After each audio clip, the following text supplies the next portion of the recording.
Hello, and welcome to Gus McDoll Strategy and Tactics, and thank you to our subscribers. I'm Nick McDoll. Today we're completing the Allied Grand Campaign in Close Combat A Bridge Too Far, a game based on the Battle of Arnhem Operation Marketgarden. In this series, we use the missions in the Allied Grand Campaign to illustrate one or more aspects of World War II infantry tactics at the company level and below. Please remember to like the video and subscribe for more great strategy and tactics content. And if you want to buy me a coffee, the links to PayPal and Patreon are in the description. Despite unexpected resistance, you've secured the ultimate objective, the North Corridor across the Lower Rhine at Arnhem Bridge. The way is now open for 30 Corps to sweep east and destroy the German factories just across the border. The end of the war is in sight and your career advanced. A German army that turned and fought so strongly only a few days ago is once again routed and headed back to their homeland for one last stand. Your presence is requested at SHAEF headquarters, where General Eisenhower and Field Marshal Montgomery wanted to brief you personally on the operation. Alongside Eisenhower and Montgomery, your name will appear with honor when discussing the Marketgarden triumph. Congratulations. Well, here we are at last. Let's recap the campaign. Day 1. Day 1 started with Allied forces attacking the Germans from landing zones near Arnhem, Nijmegen and Eindhoven. At Arnhem, paratroops from the British 1st Airborne Division saw the rail bridge destroyed, held the Oosterbeek landing zone, and advanced through the Arnhem suburbs to the Arnhem Tree Road. In Nijmegen, paratroops from the US 82nd Airborne held the Groesbeek Heights landing zone, and around Eindhoven, paratroops from the US 101st Airborne fought from Zon Town to the Zon Bridge, from Schindel Road to the sand dunes, and from Vagel Bridge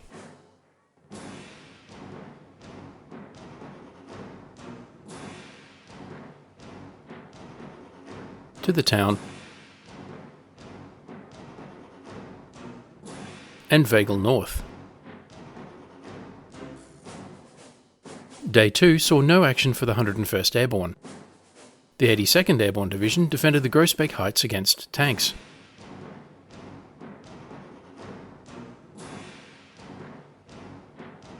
The 82nd had good luck in Nijmegen,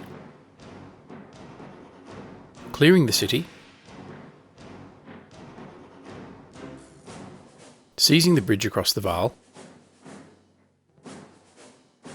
and starting to clear the approaches to the bridge. In the Arnhem sector, the British held the Oosterbeek landing zone against a determined counterattack, took Arnhem Bridge,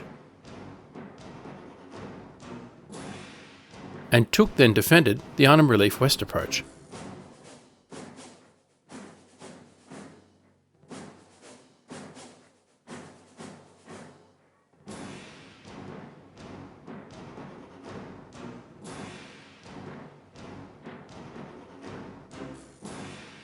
Day 3.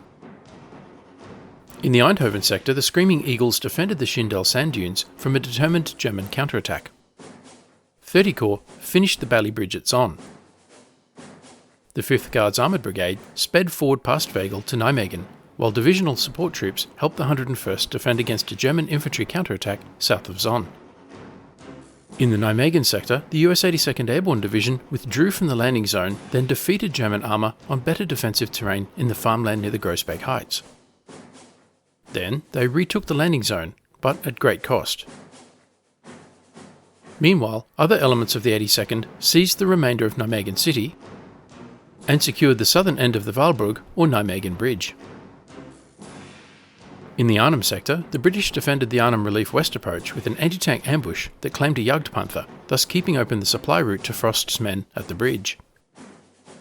At the bridge, Frost executed another anti-tank ambush that destroyed a Panther, a Jagdtiger, and most of a German infantry company. And the Airborne Division continued to hold on to the Oosterbeek landing zone against another determined counterattack. Day 4. In the Eindhoven sector, a combined force of infantry from the 101st Airborne Division, along with tanks from 30 Corps, defeated German forces at Zon South. In the Nijmegen sector, the 82nd conducted an anti-tank linear ambush at the Groesbeek landing zone. Later that day, another company conducted a river crossing at Nijmegen, moved along the river, and secured the north end of the bridge. 30 Corps then advanced across the bridge and up the road to Arnhem. A combined force of British tanks and infantry defeated a strong German anti-tank and infantry defence at the Tulip Fields. But after suffering losses in a probe further up the road, 30 Corps was forced to halt for the night. In the Arnhem sector, the British again defended the Arnhem Relief West approach. At Arnhem Bridge, the defence knocked out a Panther and a Kongstiger, both heavy German tanks. And the British continued to defend Oosterbeek. Day 5.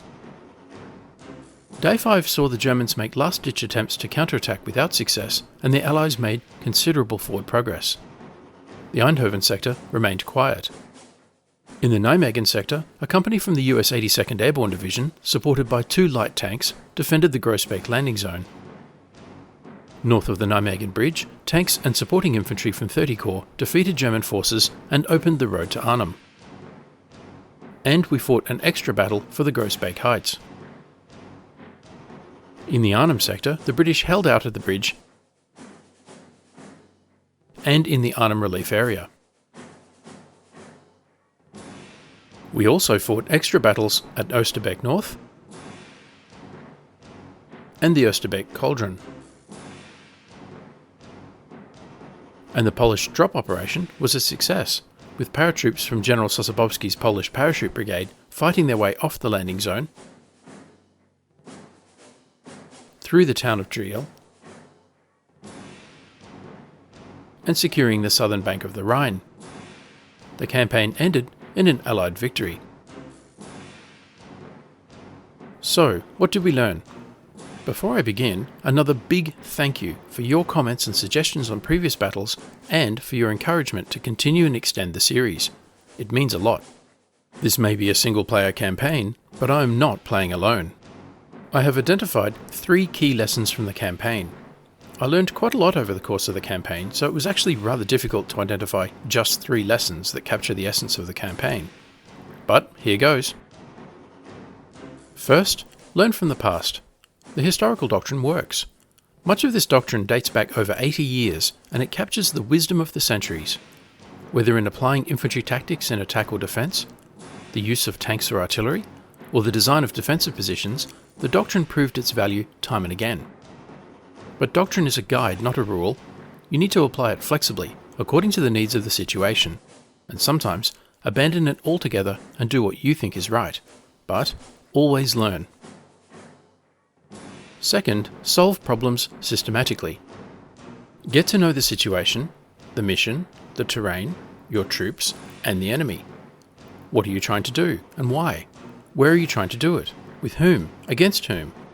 Break complex problems into smaller pieces that are easier to solve.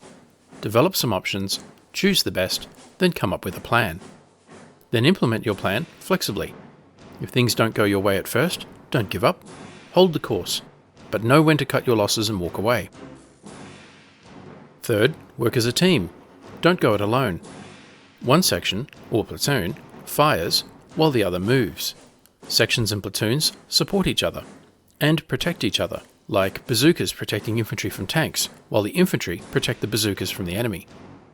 Remember the value of support assets such as machine guns and mortars and tanks.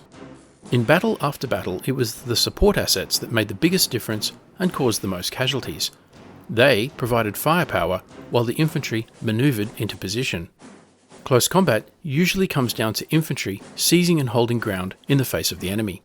But always use teamwork and make good use of your support assets.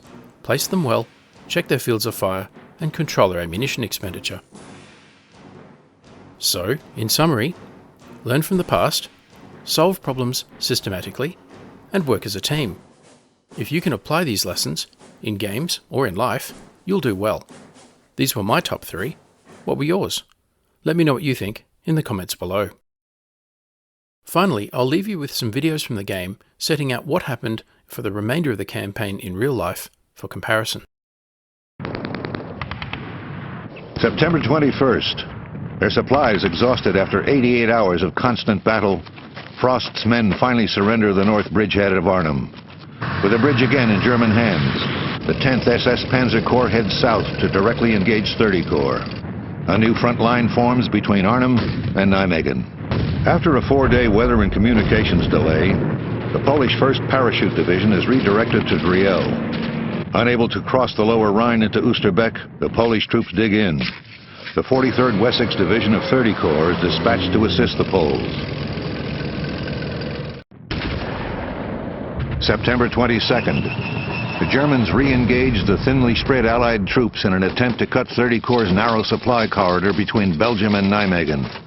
The US 82nd and 101st spend the day defending the perimeter. For several crucial hours, the corridor is successfully cut in 2 places. At Kevering by tank-reinforced Kampfgruppe Huber, and at Wegel by Kampfgruppe Walther. Kampfgruppe von Tito renews its effort to clear out Oosterbeek. A Polish attempt at crossing the lower Rhine to relieve Urquhart is a disaster, and the Oosterbeek front remains a stalemate. General Urquhart informs HQ that relief in the next 24 hours is imperative.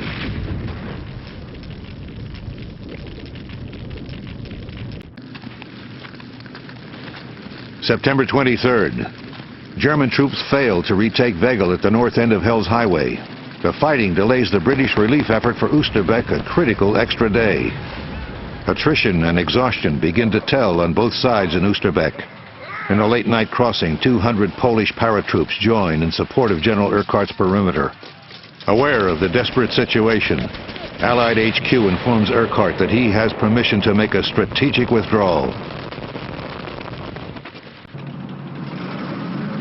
September 24th. Field Marshal Model increases the effectiveness of his battalions by restructuring them to include both armor and supporting infantry. In addition, 45 Tiger II tanks arrived from Germany to join the assault on Oosterbeek and 30 Corps.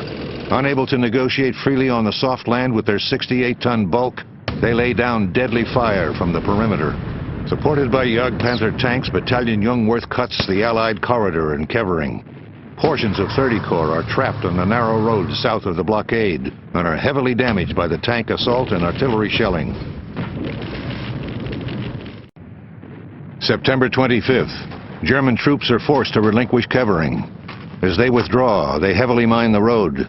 This further delays the Allied advance. The withdrawal of the surviving Allied troops from Oosterbeek, dubbed Operation Berlin, commences during the night. Urquhart's troops evacuate through a 700-meter gap along the lower Rhine. A thin perimeter of sick and injured remain to cover their retreat. Only 2,000 of the original 10,000 men in the Arnhem sector leave Oosterbeek.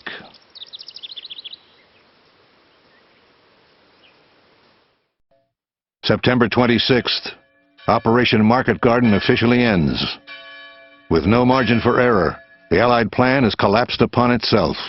The final Allied goal, the bridge at Arnhem, remains just out of reach. Abandoning hopes of a quick resolution in Europe, the Allies dig in along the new front. German forces will occupy Arnhem until April 1945, when the decimated city will be liberated by the 1st Canadian Army.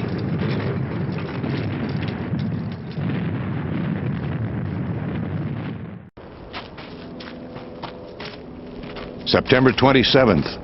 A day of cleanup and resolution. The Allies have secured a 130-mile front deep into Holland. Of almost 40,000 Allied troops, 17,000 failed to return. The German forces incur casualties estimated at 3,000 to 8,000 men. German reprisals for assistance to the Allies are steep. For the people of occupied Holland, the hunger winter begins. In the grim months that follow, 18,000 civilians will lose their lives. Field Marshal Montgomery would maintain that Operation Marketgarden was 90% successful.